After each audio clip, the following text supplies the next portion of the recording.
presidente Arnor, amigo da Alegrave, colega Sérgio e outros tantos que vejo na plateia, colega Altino. É sempre bom voltar ao Paraná. E não sei se por coincidência ou não, toda vez que chego, me lembramos de uma passagem de um querido amigo paranaense, Braulio Guzmão, que certa vez, com um colega já falecido, o desembargador Milton Varela Dutra, em Porto Alegre, nós chegamos e, aliás, aqui em Curitiba, uma daquelas situações traiçoeiras, eu olhei o tempo, né, em Curitiba, tempo previsto, sol, né, clima ameno, enfim, vim preparado, imaginando o que baiano pensa de clima ameno. E ao chegar aqui, fui surpreendido com essas viradas de tempo próprias de Curitiba. E aí os dois ficaram dizendo que iam providenciar para mim um tip-top para poder usar por baixo, já que eu passei bons apertos aquele dia, maus bocados, por conta da mudança do tempo. Evidentemente que as referências do professor Alegrave se devem muito mais, e sobretudo, à gentileza e elegância e pela amizade que nos une, razão pela qual podem descartar quase tudo que ele disse. O que não for fato da minha vida historicamente considerado é fruto, como diz, da gentileza, da educação dele próprio.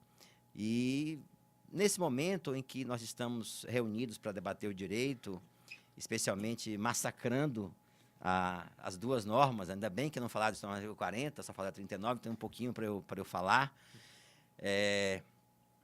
Eu gostaria exatamente de começar falando um pouco do ambiente em que vivemos hoje, nesse momento histórico do processo brasileiro. Eu acho que nós todos aqui somos privilegiados em vários momentos da história brasileira. Nós fomos protagonistas, talvez não os mais jovens aqui desta sala, mas eu vejo alguns que protagonizaram a mudança de 88 para cá. Então, este é o grande passo dessa história que hoje continua, e tem uma nova etapa com o CPC de 2015. A Carta de 88, ela inaugurou uma nova concepção do direito, e aqui falo direito como um todo no Brasil. E nós tivemos o privilégio de viver esse momento. Repito, com a desculpa e com as escusas dos mais jovens dessa sala, mas, enfim, tivemos esse privilégio. E, com isso, passamos a compreender que o direito não era mais aquela estrutura positivista com a qual nós aprendemos ao longo da história, e fomos assim formados, que direito era regra, e aprendemos muito mais legislação do que direito mesmo. Nossos cursos eram muito mais voltados para o debate em cima da estrutura legislativa e não da estrutura normativa, quando muito se estudava pela Rodrigues, lá, um livro que pouca gente dava importância, porque eram as primeiras aulas de processo do trabalho, direito do trabalho, professor pela Rodrigues. Mas aprendimos um pouco dessa história de um ramo que tinha lá as suas peculiaridades. Era o patinho feio do direito civil. Os professores de direito civil nos olhavam assim com respeito, evidentemente, à divergência, uma espécie de quase que desdém, porque era aquele direito que lidava com o humano no cotidiano. Aí chega um advogado que não atua na nossa área, vai à vara trabalhista, a primeira impressão que ele tem é que está no mercado persa, numa feira livre, tamanho aquele barulho do dia a dia, e alguns diziam isso, né, mercância do direito, porque a primeira palavra, a primeira expressão da jurisdição que o juiz de trabalho faz é: tem possibilidade de acordo? Porque a primeira audiência dele, o primeiro dia, ele senta-se à mesa, ele doido para que a pessoa diga sim, né? Claro, porque é um processo a menos, e ele vai conseguir ter mais tempo de conseguir pôr em prática aquela formação teórica, ele vem carregado e doido para exercitá-la. Então, em 88, vivemos um novo paradigma, aprendendo, e passamos a perceber, e aos poucos e aos trancos e barrancos fomos aprendendo, que direito era muito mais além. E aí, se me perdoem, aí sim, falando para os mais novos, quem assistiu aqui, Buzz Lightyear, né? Acima e além das regras, né? Ou seja, aprendemos que direito é muito mais do que está escrito. Pode ser um princípio que estrutura um conjunto de valores a partir do qual a norma pode ser construída. E tivemos o privilégio de fazer parte dessa história. E estamos convivendo desde então com as reformas do CPC, com as múltiplas, aí na década de 90, nos anos 2000, as múltiplas reformas para tornar o processo efetivo, rápido, célere, e o nosso processo de trabalho posto de escanteio, literalmente de escanteio. Ele que já foi à vanguarda, inclusive agora, no CPC 2015, muitas das normas foram inspiradas claramente na nossa velha, combatida e surrada CLT, e na IN 39, né? Mas, enfim, vivemos, e o CPC evoluindo, o processo civil brasileiro evoluindo, e o processo de trabalho sendo posto de escanteio. Até que agora, chegamos, então, aos anos 2014, 2015, 2016, e, novamente, o privilégio, a história nos brindou, de nós estarmos tendo a oportunidade, eu diria rara e privilegiada, repito, de construirmos o novo processo no Brasil.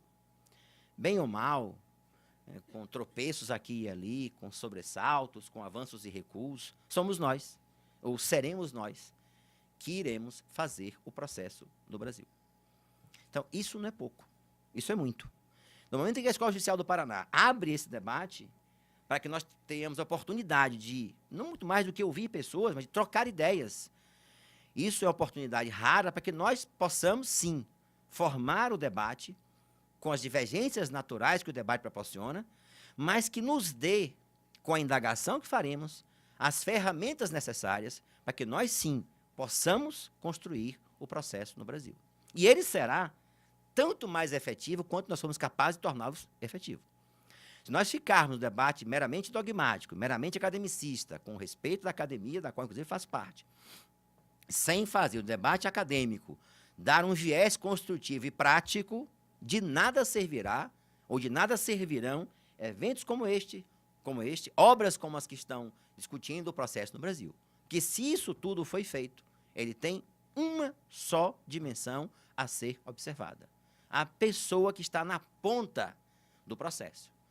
Porque eu repito uma frase que eu vi de uma servidora TRT da 5ª Região, minha querida chefa, que era servidora antes de ser magistrado, dona Zezita, que eu vou homenageá-la com essa referência, em que aos 19 anos de idade, eu chegando na capital, doido para voltar à faculdade, que tinha trancado um curso de Direito, e ela me pediu, o primeiro dia na 3ª Junta de Conciliação e Julgamento em Salvador, eu cheguei para resolver um problema de cálculo, que ninguém queria fazer cálculo na vara, e por isso que eu vim à capital, estava no interior, e para arrumar a minha mesa, primeiro dia de trabalho, comecei a arrumar os processos no chão, processos físicos, não eram eletrônicos, e ela me chamou e disse, elegantemente, meu filho, o que você está fazendo? Eu disse, achando que ela ia me elogiar, né? Dona Zezita, arrumando a minha mesa.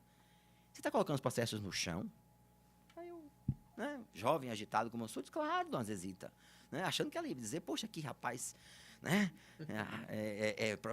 esperto, né, rápido. Ela disse, você já pensou, se no balcão chega alguém, até hoje me emociono, e pede para ver o processo dele, e você pega no chão? O que ele vai pensar? Aí eu disse, dona Zezita, não sei. Ela disse, mas eu sei. Processos não são papéis. Processos são pessoas. E aqui nesta vara, nesta junta, nós não colocamos processo no chão. Porque ele tem que saber que nós tratamos a causa dele com respeito. Olha, essa foi uma das lições jurídicas mais importantes da minha vida. Foi um soco no estômago. Na hora eu tive raiva dela, sou assim, franco com vocês. Mas eu posso dizer, passados 35 anos, 34 anos, eu nunca esqueci desta cena. Sou capaz de reproduzi-la com detalhes. E lhes digo, foi a maior lição de direito que eu aprendi na minha vida. E isso eu trago até hoje para tentar fazer essa equação de que processo não pode ser visto como um instrumento burocrático, um instrumento formador de teses, sem que isto tudo tenha como norte quem está na ponta, quem está exatamente com o objetivo para que tudo isso fosse construído. E aí chegamos, então, após esse introito, às normativas 39 e 40. Eu preparei aqui o material que dá para falar 3 horas, mas eu não vou fazer isso com os senhores nem com as senhoras, porque seria absurdamente desconfortável, até porque já tiveram digamos assim, lições toda manhã e agora durante a tarde. Mas eu vim preparado para rebater. Né? Como um bom pai que cuida do seu filho, você tem que... Família é assim, né? Quebra o pau dentro de casa. Mas se chega um falar mal do irmão, todos se unem para dar uma porrada naquele que falou mal do irmão. Então, é mais ou menos isso. E, para tanto, eu preciso contextualizar um pouco o ambiente exatamente entre março de 2015 e março de 2016. Para que nós entendamos um pouco o porquê o Tribunal Superior do Trabalho resolveu editar as duas normativas 39 e 40, que, enfim, com todos os percalços naturais de uma norma com a amplitude que ela tem, teve um objetivo único, que era pacificar e transmitir segurança jurídica. E aí, eu preciso, então, dizer que a primeira pergunta que podia surgir é regulamentar ou não a aplicação do processo civil ou do CPC, desse conjunto novo de normas, ao processo do trabalho. Nós, no TST, toda hora recebíamos informações e chegavam as discussões que, por exemplo, juízes já estavam aplicando o CPC antes de entrar em vigor, exigindo rol de testemunhas prévio, não mais fazendo audiência de conciliação, aquela tradicional que nós fazemos, exigindo uma série de procedimentos que não estavam previstos na lei. E nós tínhamos na doutrina, e o ambiente foi muito próprio para isso, duas grandes vertentes que debatiam com artigos publicados na revista LTR, nos sites, no Migalhas, Conjunto. Toda semana tinha um artigo novo. Existiam várias correntes, mas duas delas protagonizavam correntes absolutamente opostas, que era, a primeira, sustentável, que o CPC não alterou em nada o processo do trabalho, nada, a CLT continuava vigorando, e vários colegas produziram textos sobre esse tema, com essa vertente, e a quem respeita, evidentemente, e até elogio e destaco, porque desse debate que surgiu a polêmica, e a polêmica gera a ciência do direito, porque os questionamentos que constroem a ciência. De outro lado, a tese diametralmente oposta, que se dizia que o artigo 769 tinha sido derrogado para o artigo 15 do CPC, e que, por isso, a CLT agora não mais tinha nenhuma possibilidade de aplicação. E esse ambiente hostil em termos de doutrina fez com que alguns eventos fossem até bastante, digamos assim, quentes na discussão, do ponto de vista das teses que se formavam. Então, o Tribunal Superior do Trabalho resolveu, então, que, por conta desse cenário de discussões, em que alguns juízes, especialmente alguns artigos, o artigo 15, o artigo 489, parágrafo 1º, o artigo 130 e vários outros que surgiram, que foram assim os patinhos feios do CPC. E me lembro bem, no congresso que eu fui em São Paulo, há 2 anos atrás, que um conhecido processualista, cujo nome não vou mencionar por razões até de respeito, pensou no Código de Processo Civil novo, ainda em fase de final de projeto, alguns dispositivos que certamente não deveriam estar no Código, porque, enfim, não acrescentam nada, e fez uma exposição extremamente aplaudida pelo público, mas toda a exposição desconstruindo a norma. O CPC, então, nessa concepção, não prestava para nada. Ora, então nós tínhamos esse cenário de hesitação, esse cenário de dúvidas, esse cenário com a possibilidade clara que cada juiz fizesse da sua unidade judiciária um universo normativo, alguns negando ao CPC, outros negando ao CLT, e um terceiro grupo talvez fazendo uma miscigenação de normas, tal qual uma receita de bolo, que você pôs ingredientes, sairia de lá de cada vara um processo, com a possibilidade, inclusive, clara e direta, de que em duas varas, de que uma vara com 2 juízes, houvesse procedimentos distintos, a depender da compreensão dogmática que o juiz fizesse do novo cenário normativo nacional. Então, esse foi o ambiente rico, efervescente, que fez com que o Tribunal Superior do Trabalho, cumprindo o seu papel de traçar um norte, e essa foi a principal objetivo da IN 39, traçar um norte de interpretação dessa coexistência de normas. E o fez passando por alguns princípios que é importante que sejam destacados. Primeiro, reconhecendo que o próprio CPC afirma a existência da autonomia do processo do trabalho, quando ele, no artigo 15, diz que ele se aplicará ao processo do trabalho. Ora, se o legislador civil entendeu por bem mencionar expressamente uma categoria, um subsistema processual distinto dele, porque ele reconheceu a autonomia expressa ao processo do trabalho. Então, essa foi a primeira observação a ser feita. A IN 39 afirma e reafirma a subsistência do processo do trabalho. Mais do que isso, do direito processual do trabalho, com as suas normas, mas, sobretudo, com os seus princípios informadores. Isso fez com que nós resgatássemos, e posso até afirmar que eu vi isso de vários colegas, dizendo que, com esse debate, vários foram ler de novo a CLT e descobriram várias novidades que não sabiam que lá existiam há 70 anos. É verdade, isso eu ouvi de um colega. Viu que a CLT tem coisas boas e tem coisas extremamente atuais, incidentes dos próprios autos. O CPC trouxe agora uma novidade enorme, O nosso processo está lá. A obrigatoriedade que o juiz envie de seus esforços para conciliação está na CLT. Ou seja, a ideia de soluções mágicas para o processo brasileiro, tema em relação ao qual participamos recentemente do evento no Rio, a velha CLT tinha as soluções. Mas o fato é que o primeiro norte que orientou essa normativa foi afirmar categoricamente que o processo de trabalho continuava existindo, que a velha CLT, com seus defeitos, com as suas imperfeições, mas principalmente com a sua estrutura valorativa, continuava existindo como norma a reger um sistema processual no Brasil. Mas dentre os princípios destacados, isso é importante que se diga, estavam aqueles que inspiram o processo do trabalho, baseados fundamentalmente na natureza alimentar do processo, do crédito, aliás, desculpem, a quem o processo busca alcançar, e segundo, para isso, dando-lhe ou buscando dar-lhe efetividade e celeridade, ou, de modo inverso, celeridade e efetividade. Bom, então foi a primeira vertente que o tribunal utilizou foi reafirmar para apaziguar exatamente os ânimos e afastar teses conspiratórias contra a CLT, que ela continuava existindo com todo o seu arcabouço normativo. Mas eu quero chamar a atenção mais do que como regra, especialmente para com os seus princípios, dando ao intérprete a ideia de que, ao ler o CPC, ao ler a Lei de Ação Civil Pública, do Mandado de Segurança, aplicados ao processo do trabalho, os olhos, eu diria até o coração, devem estar voltados para os bens maiores em relação aos quais o processo do trabalho existe, na relação a que busca direito material, a que busca dar efetividade. Mas não paramos aí. Isso, inclusive,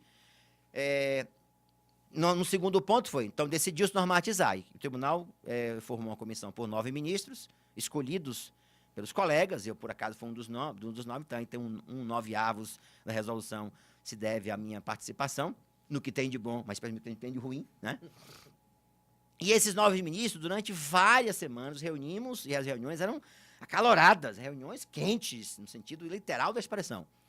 Porque ali procurávamos contextualizar algo que representasse o pensamento médio tribunal, o que não é fácil no colegiado de 27 membros. Então, um debate longo se estabeleceu a respeito da metodologia. Qual seria a metodologia adequada? Nesse debate, várias ideias surgiram. Por exemplo, haveria aqui um tabelão, os artigos tais, que o juiz do trabalho, na sua mesa de audiência, ele se valia ou se valeria desse tabelão e dizia, esse se aplica, esse não se aplica. Então, o juiz teria que fazer audiência com um tabelão do lado, né, dizendo, não, esse aqui, deixa eu ver, não, se aplica. Então, tal qual uma cesta de dispositivos. Vimos que, efetivamente, não seria a melhor metodologia, mas, especialmente, se observarem, verão isso, como a ideia de que essa normativa ela não amordaça o juiz. Ela não retira do juiz a possibilidade de que ele construa a jurisprudência. Até falávamos há pouco com a colega José dos Pinhais, cujo nome não gravei, me desculpe, em que falávamos sobre isso, porque se a primeira instância não futuca a segunda e esta não futuca a terceira, o processo não muda. E se o advogado não constrói a tese da petição inicial, eu digo sempre que o advogado é o arquiteto do direito. É ele que tem que construir a tese lá na solidão do seu escritório. O juiz de primeiro grau entender que a tese é adequada e acolher, avançando, sim, muitas vezes. O avanço não quer dizer teses daquela natureza, é a coragem de decidir. E o tribunal, provocado, não vê naquela provocação uma rebeldia, muitas vezes. Mas provocar também o TST, por que não? E dessa provocação recíproca, ou dessas múltiplas provocações, a jurisprudência vai trilhando o seu caminho. E a jurisprudência trilhar, o caminho que ela trilha, aliás, não é um caminho reto, é um caminho sinuoso, com altos e baixos, no sentido literal da expressão, que isso é próprio da vida. O direito é assim. Mas, enfim, voltando aí em 39, decidimos, então, que ela deveria ser minimalista. Ela deveria disciplinar deveria conter a menor quantidade possível de textos que fossem herméticos, exatamente para dar esse sinal à comunidade interna e à comunidade externa. E aí, então, decidiu-se que ela só disciplinaria temas que fossem, ao mesmo tempo, controvertidos, inovadores e relevantes. Ela deveria reunir temas que contivessem essas 3 características. Algo que fosse novo, mas que não fosse controvertido ou não fosse relevante, não trataríamos. Se fosse relevante, mas não fosse novo, também não trataríamos. Ou se fosse relevante e se fosse novo e não fosse inovador, também não trataríamos. Então essa foi a ideia. Com 2 observações importantes. Retirar desse conjunto de características as matérias afetas ao tribunal pleno, ou seja, temas que já estivessem vinculados à jurisdição do tribunal pleno não seriam disciplinados na N39, porque, obviamente, não poderia a norma retirar do tribunal a possibilidade de, em julgamento, portanto, na esfera jurisdicional, decidir a matéria. Por isso, não tratou de temas como honorários advocatícios, artigo 523, a multa do 475... Obrigado, Sérgio. Do 475J, eu vou tirar aqui porque eu sou desastrado, eu vou derrubar isso tranquilamente. 2 minutos. 475J, atual 523.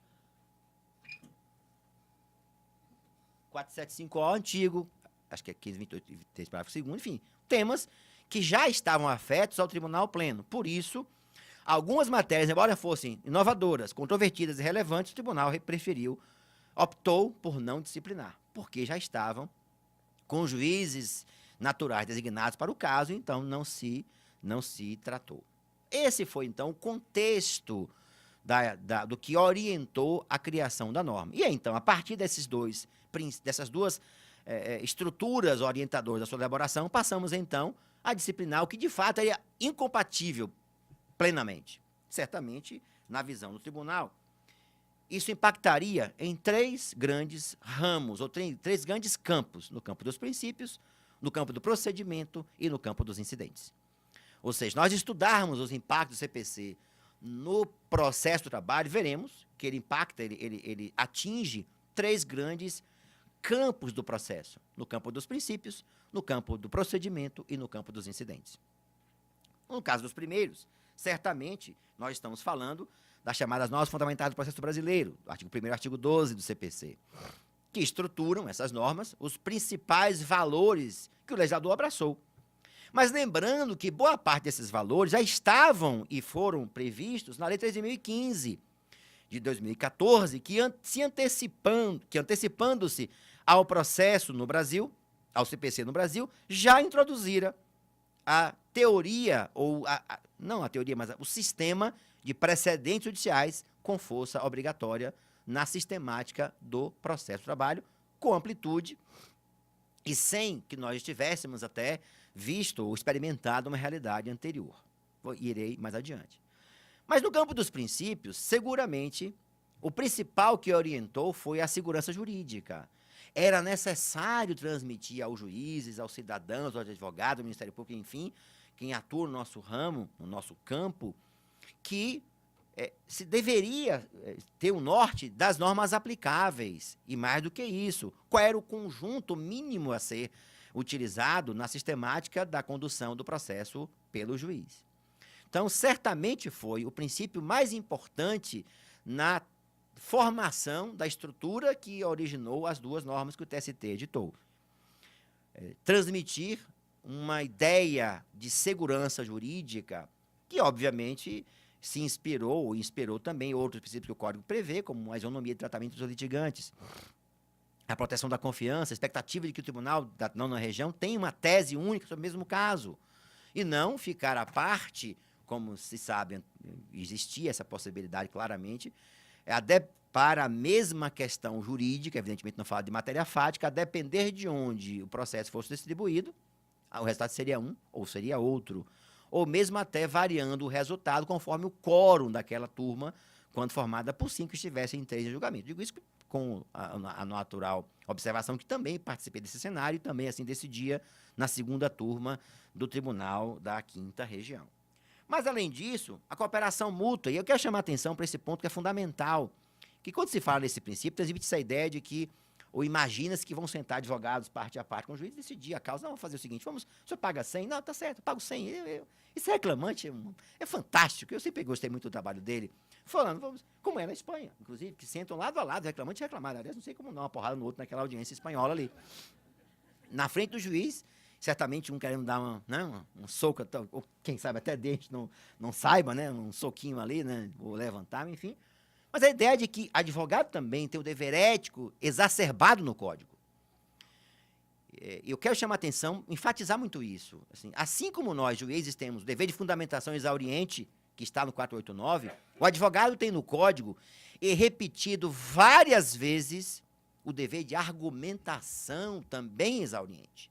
Não basta colocar na petição inicial 10 precedentes para dizer, juiz, diga qual se aplica. Absolutamente. Tem que dizer, este precedente aqui se aplica por este argumento. E é este argumento que o juiz vai responder dizendo se aplica ou não. Então, uma correlação direta entre dever de fundamentação atribuído ao juiz e de argumentação atribuído ao advogado. Isso está na petição inicial, na defesa, na apelação, no recurso especial, recurso extraordinário e no agravo interno. Repete várias vezes o Código. A necessidade que o advogado, que a parte, expõe as razões individualmente ou exauriente, a expressão do agravo interno, que me esqueci agora, mas enfim, a ideia de que ele deve argumentar, dialogar com o juiz. É exatamente dizer, olha, é esse diálogo entre tese e antítese, defesa e petição inicial, e precedentes normativos aplicados, é que irá, sim, aí surgir a norma do caso concreto. Então, se nós temos hoje uma tarefa árdua com 489, lamento dizer, senhores advogados, os senhores também têm uma tarefa maior ainda, nos convencerem que aquele precedente que o TRT da nona região editou não se aplica ao meu caso concreto. Que se não tiver, e como diz a doutrina Hermes Neto Júnior, um dever de forte argumentação, o juiz vai dizer o seguinte, indefiro a tutela requerida ou defiro com base no precedente tal, por isso. Não precisa nem fundamentar as razões do precedente. Vai dizer apenas que ele se aplica ao caso concreto por essas razões que o precedente encampa. Então, e observe, o Código, falando em cooperação, ampliou extremamente, e em muito, as sanções endoprocessuais. Se os senhores perceberem, está lá nos atos atentatórios de execução, se a parte atenta contra a execução, pode ser apenada em até 20% do valor atualizado da causa. Isto não é uma sanção pequena. Se nós considerarmos que pode haver mais 10 pelo retardamento do 475J hoje, e mais algumas, inclusive por embargos protelatórios, pode chegar a metade da execução rapidamente. E o Código diz, valor atualizado da causa. Para não deixar nenhuma dúvida. Então, se a tarefa é árdua para os juízes, não é menos fácil no sentido de dialogar em relação aos advogados. Então, isso é a cooperação. O Código reafirma, com todas as letras, o dever ético atribuído ao advogado, e exatamente para isso é que nós utilizamos as normas fundamentais do processo brasileiro. Assim como também um princípio que provocou muito debate entre nós, o da prevalência da decisão de mérito. O legislador certamente pensou que um processo extinto, sem que resolva a lide, é um possível processo novo que estará no colo do juiz para resolver. Por isso, ele constrói em várias normas esse dever. O juiz deve solucionar quesilhas processuais para chegar ao final e resolver a lide. Ponto. E mudou muito nesse particular, especialmente nos tribunais superiores. A possibilidade, por exemplo, de corrigir defeito de mandato no TST ou no STJ. Entendia que não era ato urgente, portanto, não se corrigia o defeito lá. Hoje, perfeitamente aplicável. O juiz não pode extinguir o processo ou negar conhecimento ao recurso, em que antes dê a oportunidade de que a parte possa sanar defeitos, até de não recolhimento de custas, em que ela é intimada, o Código, inclusive, nesse ponto, eu faço uma crítica ao legislador, ele foi até, tratou o advogado com toda franqueza, botou no colo, ele pode não recolher as custas, ele é intimado para recolher, e se não recolher, ainda tem a possibilidade de dizer, olha, não recolhi, porque naquele dia o banco fechou mais cedo, me dê mais uma chance. A decisão é irrecorrível, inclusive. Decisão irrecorrível. Diz, não, tá certo, pode vir. E aí, claro, ele só tem uma sanção que é recolher em dobro. Mas observe o que é o dobro do valor de custas em face de uma causa que muitas vezes gira, né, não só valor econômico, mas sobretudo valor jurídico em relação ao tema discutido. Então, esse é um princípio clássico que provocou uma mudança brusca no processo do trabalho. Porque o juiz não pode, agora, por exemplo, ir buscar a teoria geral do não conhecimento do recurso para se livrar dele, né? Aquela história de que basta ter um pequeno defeito no processo, ele extingue e a lide não é resolvida. Hoje, artigo 932, 938 do Código, artigos, diz que o juiz, o relator, tem que dar oportunidade para que a parte sane defeitos, inclusive não apenas formais e não apenas natureza que não sejam graves. O contraditório, sem dúvida, agora não mais formal, mas material e efetivo, foi reafirmado no Código. E se afirmou também que ele se aplicaria ao processo do trabalho, provocando uma íra do juiz de primeiro grau, professor Dália Grave. Porque viu que esse processo acabará com a audiência trabalhista. Para que dava a oportunidade para alguém falar sobre um documento? Fala agora, quando se dá a oportunidade, né? Mas o Código, baseado na estrutura valorativa que inspirou a sua criação, ora, se o Código busca solucionar a controvérsia de fundo, chegar, então, até o final da relação de direito material, deve preservar o contraditório, dando a oportunidade que a parte possa não apenas se manifestar, mas ter a possibilidade de influenciar efetivamente no resultado da causa, que é a grande mudança que se traz no Código de 2015 em relação ao contraditório anteriormente. E aí, nesse ponto, o TST inovou e foi corajoso, relativizando a aplicação desse princípio, tentando compatibilizá-lo com a iniciativa de ofício do juiz e outras situações do nosso processo, artigo 765, etc., buscando inspiração na jurisprudência do Tribunal Português, que prevê que não violaria o princípio da vedação da decisão surpresa, aquela na qual o juiz se baseasse na aplicação de regras que a parte teria o dever de conhecer. E aí delimitou em condições da ação pressupostos processuais e princípios de natureza recursal. Então, não se aplicará a proibição de que haja o contraditório prévio, não somente nos casos em que o Código expressamente mencionou, e menciona algumas, como eu destaco aqui, mas também em vários outros casos. Tutela de urgência, claro, né?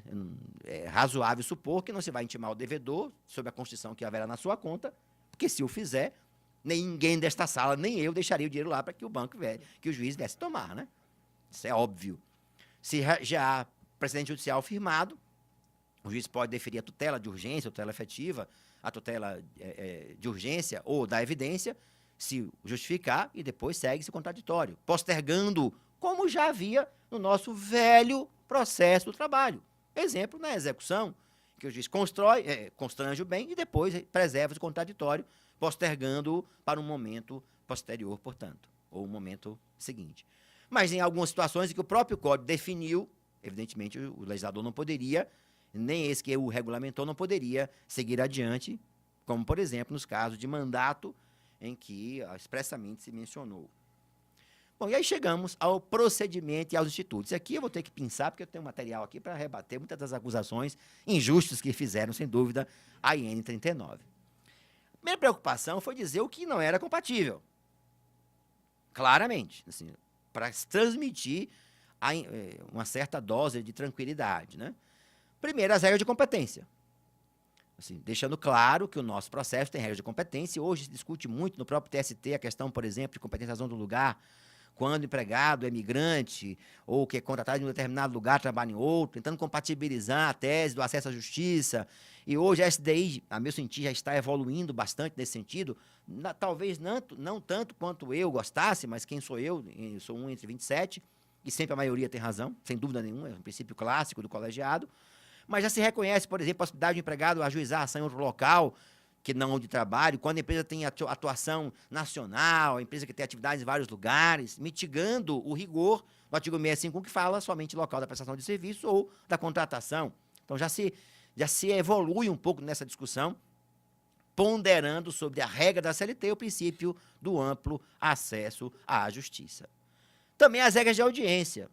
Obviamente, não se iria mudar a CLT tão tranquila nesse aspecto com relação à condução da audiência, a audiência realizada logo após o ato processual primário do processo, porque as partes possam ter a condição de interagir com o juiz, enfim, aqueles casos em que a CLT já tinha uma estrutura normativa assim, posta em prática, sem nenhuma dúvida, procedimentos aplicados há dezenas de anos pelos juízes, se afastou qualquer possibilidade que o CPC interferisse na condução das audiências trabalhistas.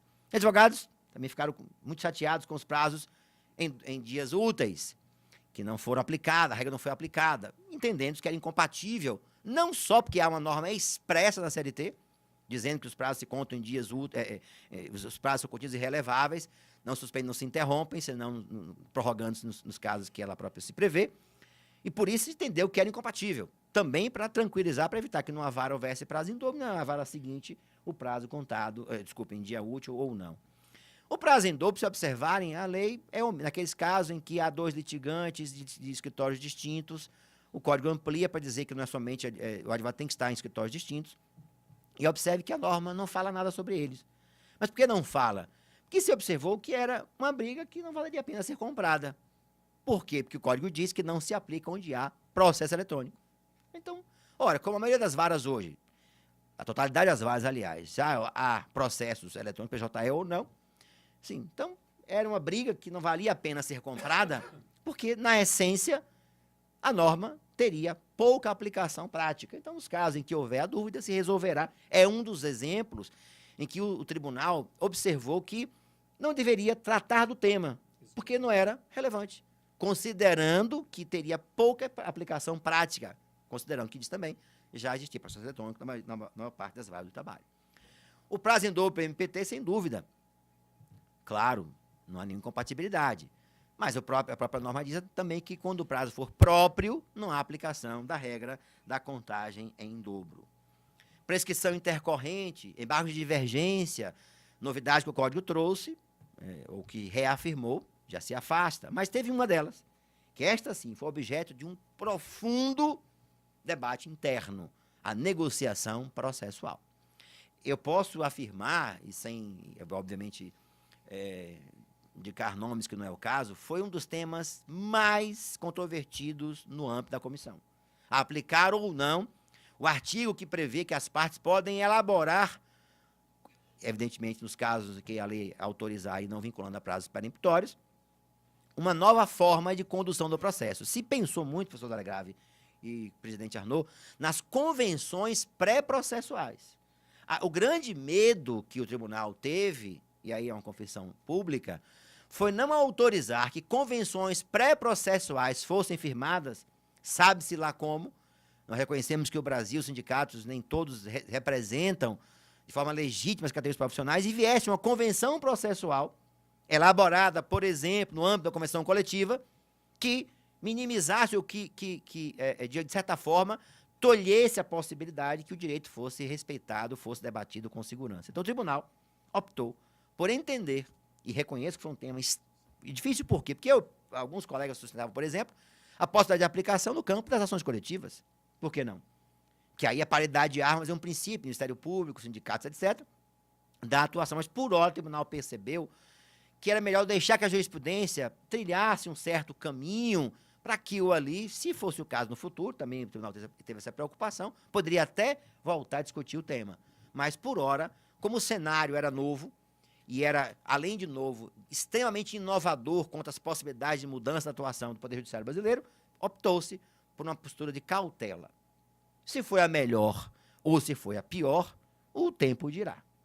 Mas o tribunal agiu, eu diria, prudentemente, preocupado fundamentalmente com as convenções pré-processuais. E pode observar que ele não tratou do calendário processual. Preservou a norma do calendário processual. Então, de certa forma, mitigou a aplicação desta vedação.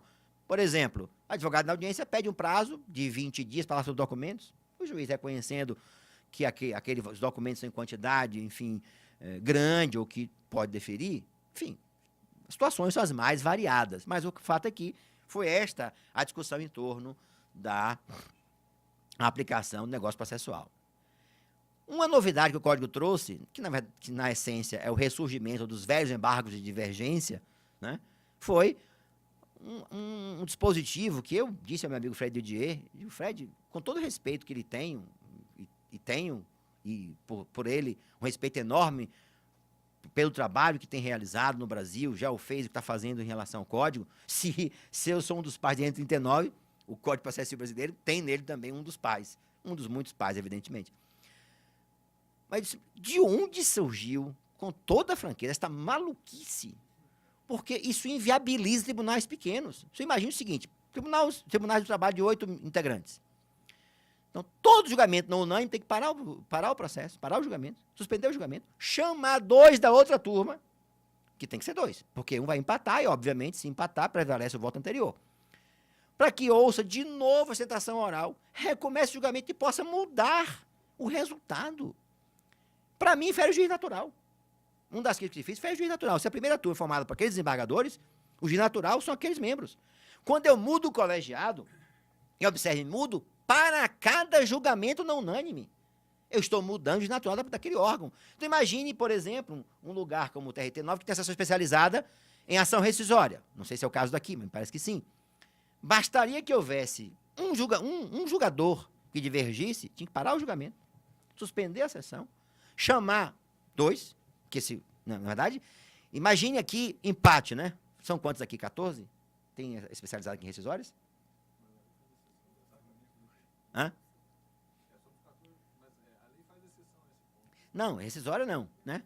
Não, pleno é que, quando a matéria é do pleno é que faz, mas rescisória diz lá, se empatar, chama, tem que chamar um TST, por exemplo, 7 da STI 1, que não atuam em ação rescisória, para desempatar. Quer dizer, na verdade, quando fosse de procedência da rescisória, que ela diz assim, quando a ação foi procedente, tem que suspender o julgamento, chamar integrantes em condição de mudar o resultado. Só uma curiosidade, o que o Fred disse? Ele disse, bom, eu vou falar porque ele falou já em eventos, então eu vou que ele foi contra esse dispositivo, porque ele não foi de autoria dele, ele foi contra esse dispositivo, mas foi a única forma de viabilizar o não surgimento dos embargos infringentes. E porque queriam reintroduzir os embargos infringentes quando não fosse julgamento não unânime. Então, criou-se essa técnica de julgamento não unânime, que, a meu sentir, com todo respeito a quem pensou, e respeito, obviamente, pensou numa realidade que não é a do cotidiano forense. É um processo, como diz uma amiga minha chefe de gabinete, no mundo de moranguinhos, né? Assim, vive no mundo hipotético, né? O mundo de moranguinhos, quem separa. Nós não temos processo, vamos julgar doações rescisórias hoje, vamos parar o julgamento, chamar os colegas, discutir e tal. Não temos 100 processos na pauta, em 200, 300, temos, né, 5 na pauta, então podemos fazer isso, chamar os colegas da outra turma, que virão com a maior boa vontade. Detalhe, né? Só tem 5 para julgar? Não, claro, vou lá julgar. Acabei a minha sessão agora às 9 horas da manhã, começou às 8h40, então vou lá. Vamos sentar, por favor, advogados, por favor, sustentem, 10 minutos cada um, né? Então, temos a manhã toda para discutir, votos fundamentados, longos. E aí o debate vai se instaurar. Imagine isso com processos, quando a pauta é de 200, 300, 400, 600 processos. Qualquer um que não fosse unânime, chegar-se-ia, no caso dos TRTs, a essa realidade. Então, obviamente, essa aqui não dá. E aí, digamos, peitou o legislador. Não se aplica por incompatibilidade com a celeridade processual, com a normativa do processo do trabalho, não há previsão na CLT, portanto, o julgamento não pode ser aplicado e ponto final. E deixa o resto, então, para discutir no campo da jurisdição. Penalidades, todas elas elevadas. Todas elas elevadas. O Código, e nesse ponto, até porque a CLT não trata das normas, as sanções são pequenas, as normas são esparsas em termos de sanção, mas com um detalhe histórico importante. Na Lei 13.015, constavam no projeto original vários dispositivos que tratavam de sanções processuais. E o relator do processo resolveu tirar do projeto de lei, porque o CPC já as trazia. Ora, então, se ele não é possível, não é necessário tratar de penalidade por litigância abusiva, por exemplo, embargos protelatórios, porque o CPC já traz um arcabouço de normas que sancionam condutas processuais de natureza equivocada e, portanto, esse foi o fundamento que autoriza mais ainda a absorção por nossa estrutura normativa de todas as normas, e são muitas elevadas, que tratam sanções processuais. Um debate que ficou também meio que no canto lá, a gratuidade judiciária, o depósito podendo alcançar ou não, ser alcançado pela gratuidade judiciária. O tribunal tem uma norma, segundo a qual, um entendimento já consolidado, que o depósito recursal não é taxa recursal, é garantia da execução e, portanto, não há gratuidade que o alcance. E reafirmou esse entendimento ao dizer, né, não tratar expressamente desta possibilidade de o depósito ser alcançado pela gratuidade. Um incidente, este também foi o patinho feio do CPC no processo de trabalho. O juiz tem horror a esta norma. Horror. Verdadeira ojeriza. Ou seja, a possibilidade que seja instaurado o contraditório para desconsideração da pessoa jurídica. E fui juiz de primeiro grau até pouco tempo. Estive no Tribunal Regional há 3 anos atrás. Não vejo como, nessa norma, se entender que estaria sendo amordaçada a possibilidade de o juiz atuar na concessão de bens. O que ela preserva? Contraditório. O benefício de ordem. Então, olha, pode o devedor dizer assim, mas peraí, vocês estão penhorando o meu carro, a empresa tem lá um outro patrimônio. E observe, ela não impede o juiz de cautelarmente apreender o patrimônio. Não impede, observando os princípios de segurança que o Código mais de uma vez ressalta. Se houver a possibilidade de que o devedor tenha patrimônio que possa ser satisfazendo, o advogado expondo, o juiz faz a concessão patrimonial e aí segue o contraditório. Mas o que esse incidente quis assegurar, e aí nesse ponto, o Fred já disse, esse dispositivo se chamou dispositivo juiz do trabalho.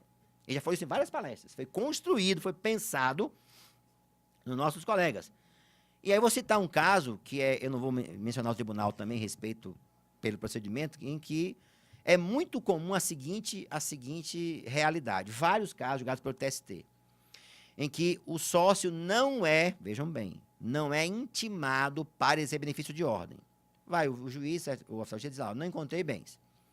Aí ele penhore-se o patrimônio do sócio, sem que tenha dado ao sócio a oportunidade de, primeiro, ser incluído na execução, que até então ele não é parte do processo. Ele é alguém que representa a pessoa jurídica. O sócio, então, tem o patrimônio penhorado. Não está sabendo de nada. Aí, quando ele é cientificado da penhora, ele que não tinha sido incluído no processo, embarga de terceiro. Aí diz o juiz, não. Há um despacho lá atrás que determinou que seus bens fossem penhorados. Você é devedor. Mas espera aí, eu não fui citado como devedor. Não importa, é devedor. Aí ele embarga a execução, perdeu o prazo. Porque ao embargar de terceiro, tomou ciência da Constituição e agora ele não tem mais ação rescisória, porque não há violação literal de lei. Então, vários casos, mas foram dezenas de casos de um tribunal da federação, exatamente assim.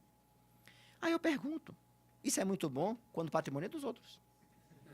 Agora imagine, você, qualquer um de nós aqui, eu, e me lembro bem que um dia eu estava na minha casa, um domingo de manhã, me ligou um vizinho, do Banco do Brasil, Cláudio, tendo aqui na minha porta um oficial de justiça, o que é que eu faço? Receba, abra a porta.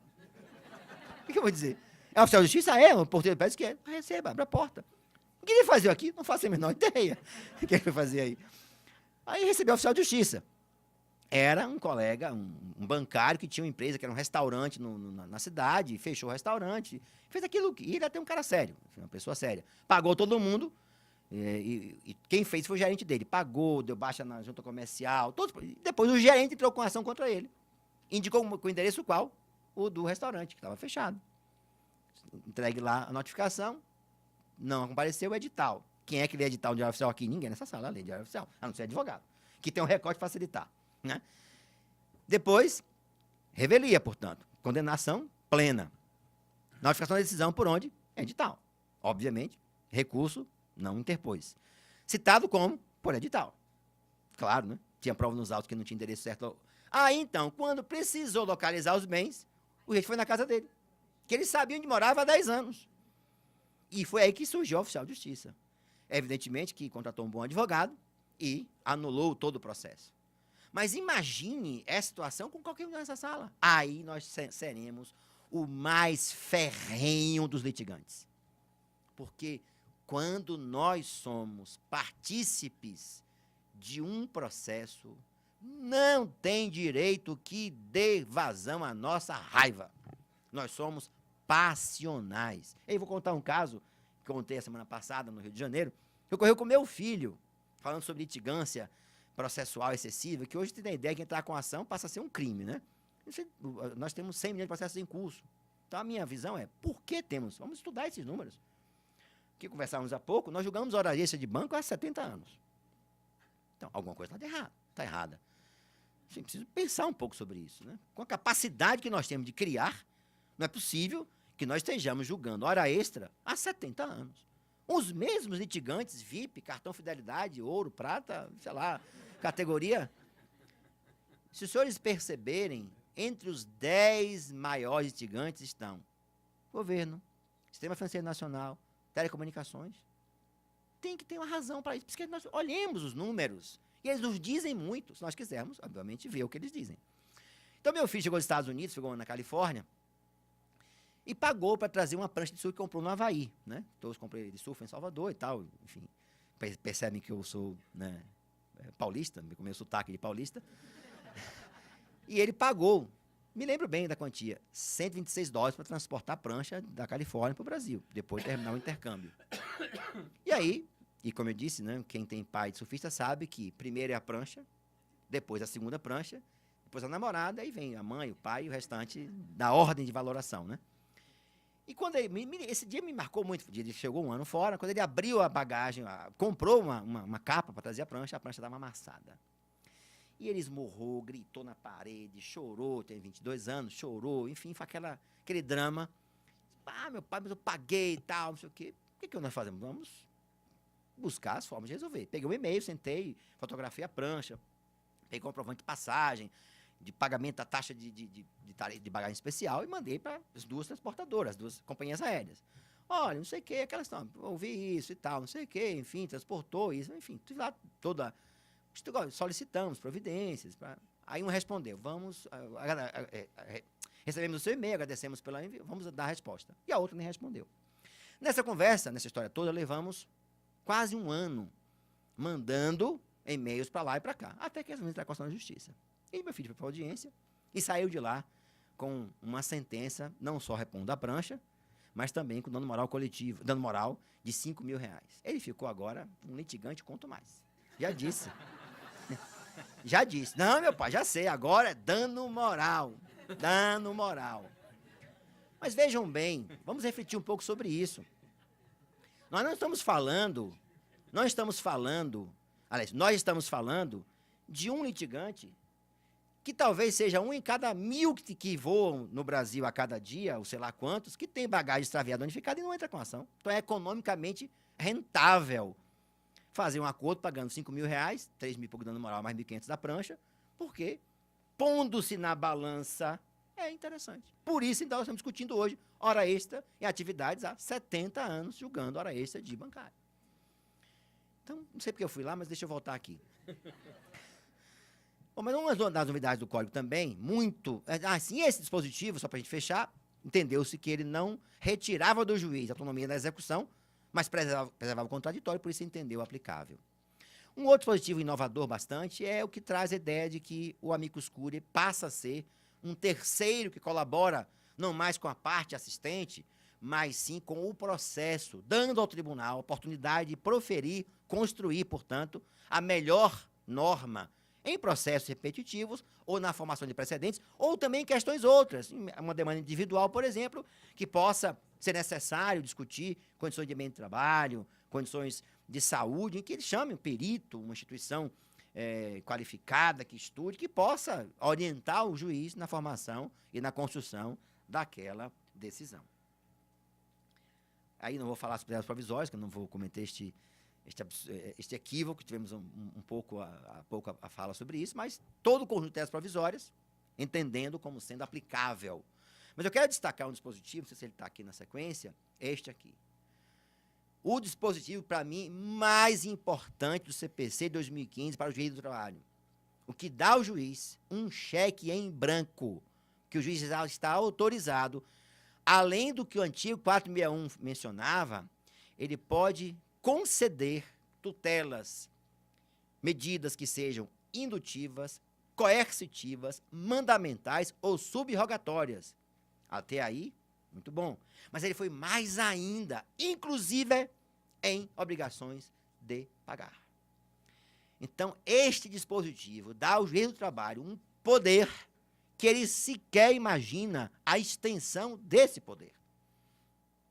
Por exemplo, ele está diante de um caso de insalubridade reiterada, interdição da empresa, fecha, até resolver. Por que não?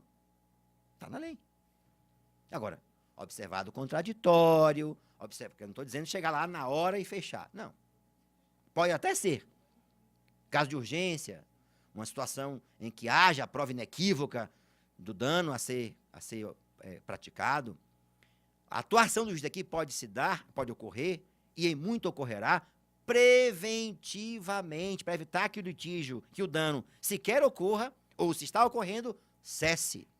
E retire do processo do trabalho esse viés meramente econômico, mercantilista, talvez, que muitas vezes a tutela efetiva, ela é muito mais eficaz do que o pagamento. 2 casos reais. Um, do Rio Grande do Norte, em que havia trabalho, uma prática reiterada de assédio moral numa empresa, uma grande cervejaria. A ação civil publicada procedente, houve um acordo no qual a empresa foi obrigada a patrocinar campanhas alertando publicitárias para a nocividade do assédio moral. E tinha lá embaixo, no outdoor, quem foi a Salvador agora no final do ano viu, ao chegar no aeroporto, uma plotagem imensa do Ministério do Trabalho. Foi um acordo feito numa ação civil pública de combate ao assédio moral. Então, no desembarque, eu me lembrei que senti falta em Curitiba, daquela área que nós chegamos aqui, que tinha aquele área da Boticário, né? Senti falta ontem no aeroporto e já vinha esperando aquele túnel, né? Só tinha aqui, né? Que a gente sentia uma musiquinha, a música e o perfume, sempre o lançamento da Boticário ali. Senti falta ontem. Mas lá em Salvador tinha lá assédio moral, copiando aqui, né? A iniciativa. Mas observem, a empresa com a sua marca vinculada àquela campanha, certamente que o dano pode ser muito maior do que o pagamento de 100 mil, 200 mil. Aliás, nesse particular, eu faço um apelo aos juízes do trabalho da nona região. Não mande dinheiro para o FAT, gente.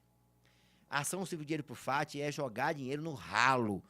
Também não é mandar para a ONG, não. É descobrir um projeto, uma utilização com objeto da demanda, ou seja, tem que haver uma relação, no meu sentido, com a demanda, o cerne da controvérsia, comprovado nos autos, com a participação do MPT, se for o caso. Mas não é dar dinheiro para a ONG, e a ONG aí joga, sabe-se lá como. Porque cada vez mais nós temos que entender que quando a sanção coletiva, o resultado dela aplicado na comunidade, se sente a atuação do Estado dando resposta à lesão coletiva. E se for para o FAT, vai cair nessas nem estou falando de uso indevido, não, mas vai ficar no orçamento da União e ninguém vai saber que houve condenação de 1 milhão, 100 mil da moral coletiva. Mas eu quero chamar a atenção, voltando, que esse dispositivo, inclusive, torna inócua, na minha opinião, a discussão sobre o 475J. Se eu posso, observe, se eu posso usar sanções coercitivas, pode ser em pecúnia. Por que não? Ou astrente, o que é? Uma sanção coercitiva pecuniária. Então, a gente está discutindo algo que pode ficar relativizado com a amplitude dessa norma. Que ela diz, medidas que sejam indutivas, que estimulem um comportamento, muitas vezes com a consequência que a parte vai suportar, emitindo a ordem em lugar de quem, ou ocupando o lugar da utilização do bem. E cito um outro exemplo.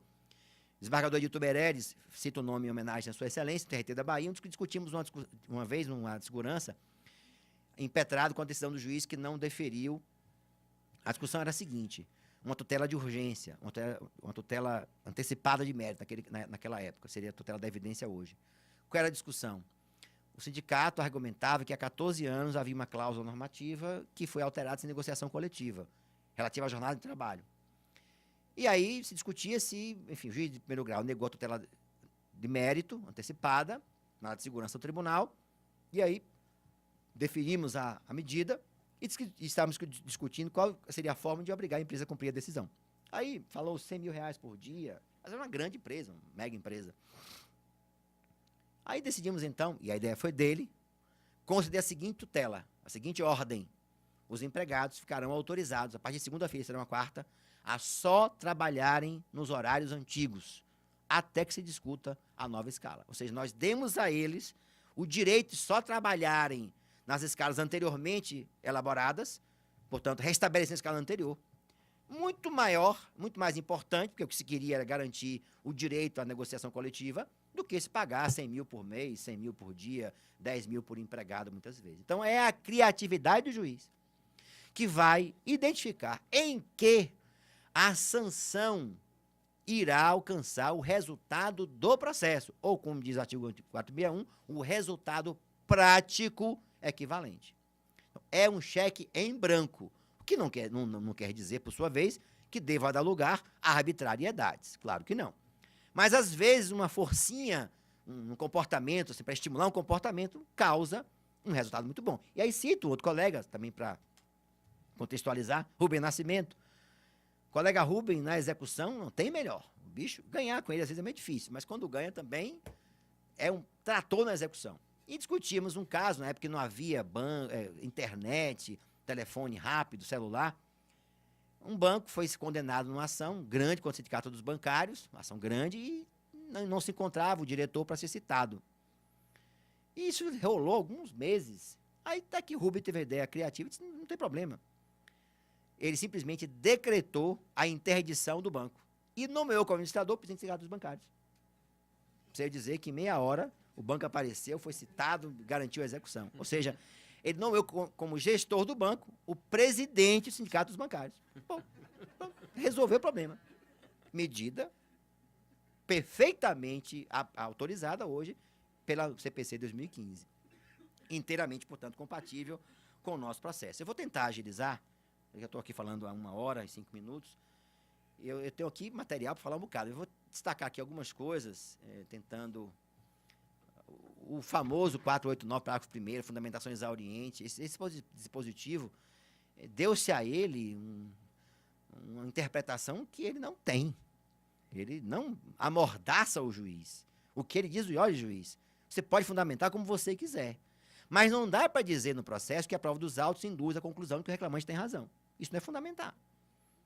Tem que dizer o porquê o reclamante tem razão. Com base em que provas? Com base em que argumentos? Com base em que elementos dos autos você chegou àquela conclusão? E mesmo quando ele diz que o juiz é obrigado a rebater os argumentos, diz lá, relevantes para afetar o resultado do processo. Mas sempre foi assim. Se o juiz examinou e concluiu que o empregado tem direito à hora extraordinária e não examinou uma alegaçãozinha de quitação da empresa, óbvio que ele tem que examinar, porque pode influenciar no resultado da demanda. Mas se a tese foi, por exemplo, cargo de confiança, que ficou provado que ele era artigo 62, pouco importa o horário de trabalho, que já se entendeu que ele está imune à jornada de trabalho, portanto, ele é alter ego do empregador. Ele precisa responder a esse argumento. Mas eu lembro que disse antes que a fundamentação está correlacionada com o argumento que foi mencionado na petição inicial e na defesa. E aí eu digo, né, a alegação genérica não pode ser objeto senão também de resposta genérica. Aí eu vou passar para esse dispositivo, que alguns eu quero destacar, porque me parece bem relevantes. Né? Remessa de ofício, etc., uma norma de competência interessante, eu deixo para vocês esse material, tá? Disponível para a Escola Judicial, mandar para os senhores e para as senhoras. Uma norma de competência, alguns elementos já têm ou não, né? Chegou no tribunal pela primeira vez, tornará prevento o relator para quaisquer recursos e processos conexos àquele. É a novidade. A conexão é uma novidade. Alguns elementos internos já diziam isso. O relator conhecer da causa, em primeiro lugar, julgará os recursos todos daquele processo. Até aí, não tem muita novidade. Mas agora diz, além dos recursos do mesmo processo, conhecerá também, por prevenção, dos processos conexos. E, obviamente, isso vai mudar vários regimentos internos em relação às normas de competência por prevenção. Aqui eu vou passar rapidamente, não vou me deter, já falei sobre isso. Pautas, tem alguns que eu quero chamar a atenção. Aqui são tempos menores. Sim, o voto vencido, que segundo meu querido amigo ministro Douglas Rodrigues, o voto vencido de hoje é o cupim do acordo, fica ali no pé, ó, futucando. O voto vencido agora assume um papel importantíssimo, que ele tem que ser declarado e tem efeitos plenos, inclusive de pré-questionamento. Então, senhor delegado, aquele debate de advogado para que pedir ao vencido que juntasse o seu voto, e agora ele tem que fazê-lo. Chama a atenção dos advogados que, Quando houver divergência sobre o quadro fático, prevalecerá o quadro fático descrito pelo acórdão e não pelo voto vencido. Claro, né? Porque se o voto vencido registra um quadro fático que não está reproduzido ou não foi contestado, ou melhor, foi contestado no acórdão, prevalecerá, obviamente, o do acórdão e não do voto vencido. Aqui vou passar adiante para defeitos formais, eu não quero voltar. Eu quero chamar a atenção para o erro grosseiro. Todos nós aprendemos lá na doutrina, né, que erro grosseiro é aquela dúvida que não é minimamente razoável quanto ao recurso cabível. Se discute muito, se no CPC novo, a doutrina que não admite o aproveitamento do recurso estaria afastada em relação ao erro grosseiro. Aí transcrevi um professor Marinoni uma passagem do livro dele em que ele expressamente diz que o erro grosseiro subsiste ao CPC de 2015.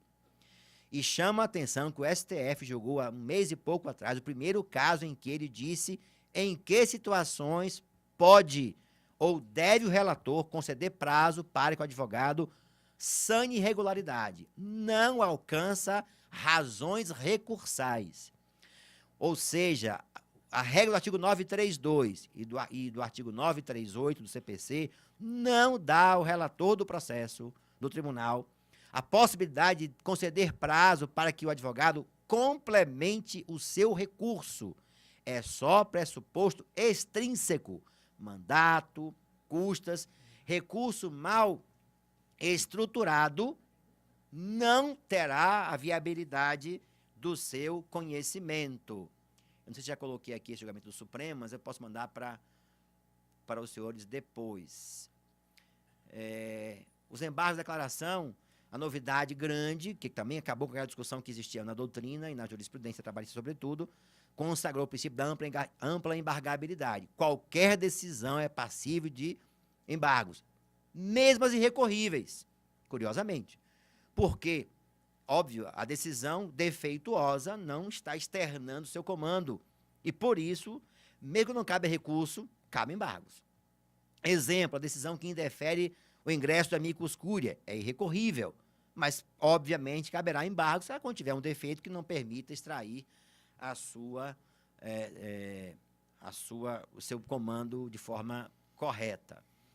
Eu vou também passar aqui adiante. Eu quero chamar a atenção para um outro ponto. Só lembrando, né, que os embargos agora são julgados na sessão subsequente à sua oposição. Se não, serão incluídos em pauta. Os advogados também acabaram, não mais precisarão ficar todo dia aí na Secretaria da Turma para saber se vai entrar em pauta os seus embargos, em mesa, né? Se não for julgado na sessão subsequente, terão que ser pautados. Eu quero chamar a atenção para um detalhe. Sim. O artigo 1026 do Código. Opostos aos embargos, é importante ressaltar que, apesar de provocar o efeito de interrupção do prazo, não impedem, ou a oposição não impede, a produção de efeitos imediatos da decisão. É interessante ressaltar essa peculiaridade da norma. Interrompe o prazo, mas não suspende a produção de efeitos da decisão que foi proferida. Então, a parte pode pedir de logo que seja cumprida a ordem, ainda que seja a decisão objeto de embargos declaratórios opostos, enfim, pela outra parte, né? Penalidades, é só chamando a atenção que o Código ressalta a importância desse dever ético, ampliando as penalidades, e criou uma novidade que, quando o tribunal julgar 2 embargos protelatórios, não mais será possível a oposição dos terceiros embargos. É uma novidade no nosso sistema jurídico. Ele presumiu que, uma vez declarado que os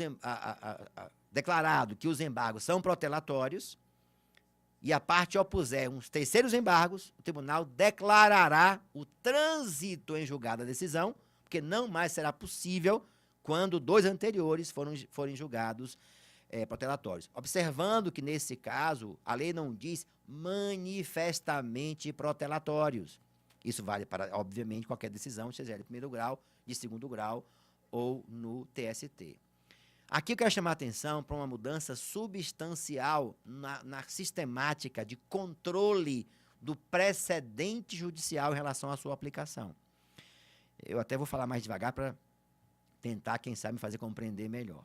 Nós sabemos que da decisão denegatória da admissão do recurso de revista cabe agravo de instrumento. Nenhuma dúvida.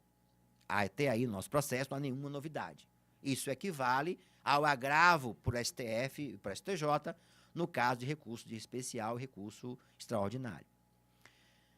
Mas a lei foi o Código foi alterado pela Lei 13.1256 e provocou uma mudança substancial em 2 instrumentos. Primeiro, o controle de aplicação do precedente e a reclamação para garantia da autoridade da decisão. No primeiro caso, disse, da decisão que não admitiu o recurso, para, no nosso caso, o TST, baseada na aplicação do precedente, cabe agravo interno e não mais agravo de instrumento. Vamos citar um exemplo. Julgado o caso divisor bancário, o tribunal vai fixar a norma. Então, o TRT vai julgar os processos que estão paralisados, aplicando a tese que vier a ser fixada pelo Tribunal Superior do Trabalho, em recurso repetitivo. Inclusive, doutor ministro, está na hora de julgar esse divisor das bancárias, né, ministro? Está na mão do revisor desde o dia 2 de agosto. Obrigado. O voto já está feito. 100% da plateia agradece. Na verdade, é porque, enfim, o voto já está pronto, já entreguei ao revisor no dia 2 de agosto. Pode observar que está no gabinete dele o processo, mas, obviamente, ele está examinando, enfim. E ficou parado 9 meses para normatizar o procedimento interno. Foi o primeiro caso a ser julgado, eu vou justificar, embora não justifique o atraso, claro, né?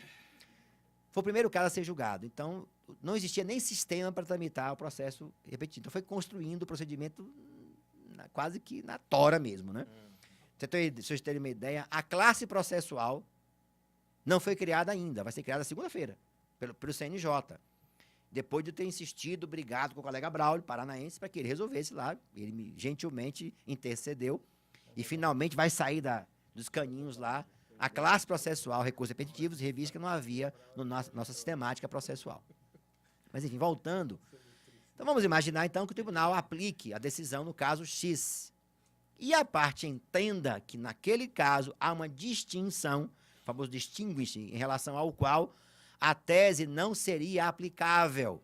Ela vai interpor recurso de revista, evidentemente, né? E o tribunal, vamos imaginar que o presidente entenda, ou vice, quem faz o controle da admissibilidade, que, ao contrário do dito na peça recursal, a tese é sim aplicável àquele caso que não há distinção autorizadora da remessa ao TST. Esta decisão não é, e portanto ele tranca o recurso de revista, fundamentado no precedente. Essa decisão dela não cabe agravo de instrumento, cabe agravo interno para o TRT. Essa mudança é substancial, ela está no artigo 1038. Observem lá, 1038 e 1030 do CPC. Diz que da decisão que aplica o precedente, cabe agravo interno para o tribunal. E aí sim, se o órgão especial, o tribunal pleno, conforme o caso, entender que o caso não é de distinção, cabe reclamação no TST. Ou seja, a reclamação foi mitigada pelo novo código, pela Lei 13.1256, que diz só caberá reclamação quando esgotadas as vias ordinárias.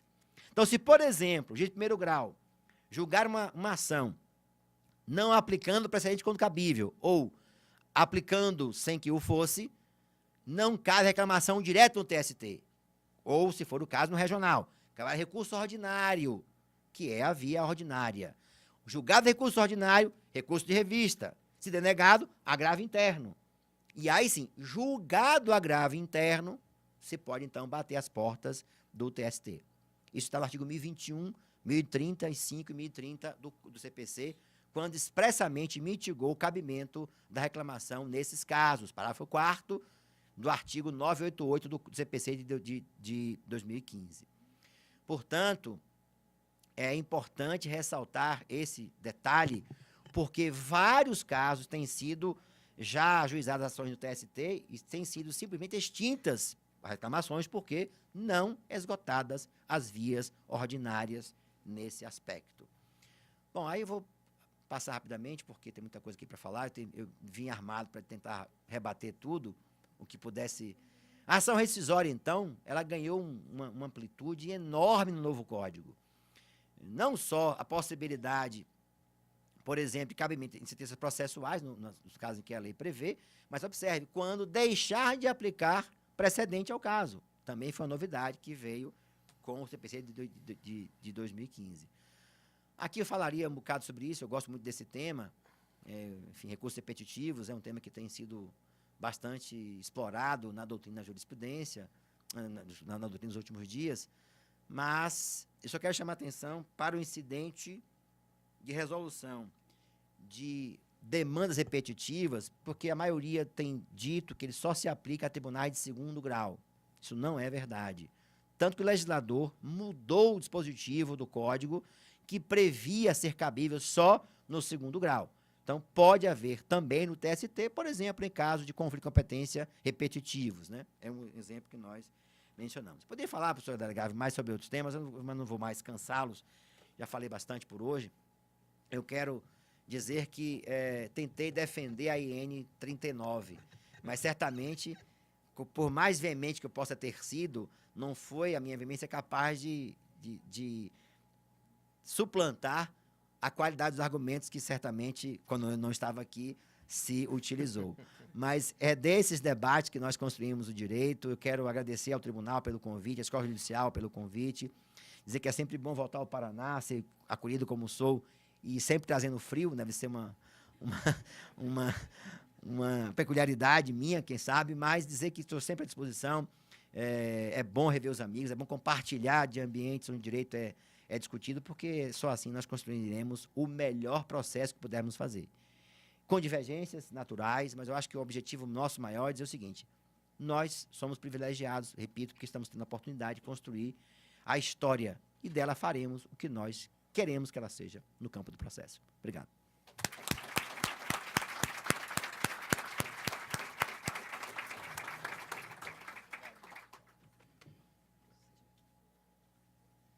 Agora vocês constataram por que eu digo que é um dos mais completos juristas. É impressionante o cabedal de conhecimentos que o ministro Cláudio passa para nós. Até eu pergunto, ministro, o senhor não tem um curso online, assim, para a gente ir lá no YouTube, ver alguma coisa? Porque a gente, às vezes a gente começa a ouvir, né, e tem tantas novidades, né? Mas eu só queria fazer uma pergunta antes de passar para o doutor Sérgio. De 0 a 10, que nota o senhor dá para o novo CPC? Eu sou otimista. Eu dou 10. E vou dizer por quê. Foi o código que nós pudemos fazer. Porque se eu perguntasse aqui ao professor Sérgio, a você e ao desembargador Arnaud, qual seria o melhor código, nós teríamos cada um o seu código. Mas este código que foi feito foi o código que o Brasil conseguiu fazer. Que a sociedade debateu, que os juízes do trabalho perderam tempo, não participaram, os juízes de uma maneira geral, mas é um código democrático. E a democracia pressupõe isto que nós vimos, né? Ou seja, o código que tem muitas imperfeições. Mas se eu dou 10 a Vossa Excelência porque é uma pessoa que tem a capacidade que tem, embora não seja perfeito, certamente não é, e assim como também a imperfeição faz parte da pessoa, na natureza humana, eu dou 10, porque o código nós conseguimos fazer. Porque se não fosse ele, estaríamos com o CPC de 73, que certamente não respondia mais aos anseios da sociedade atual. Mas eu quero sempre dizer o seguinte: esse código será tanto melhor quanto nós pudermos fazer dele a melhor norma. E aí sim, por isso que eu dou 10. Nós temos que extrair o que tem de bom. E, evidentemente, deixando de lado aquilo que não é a melhor composição em termos de...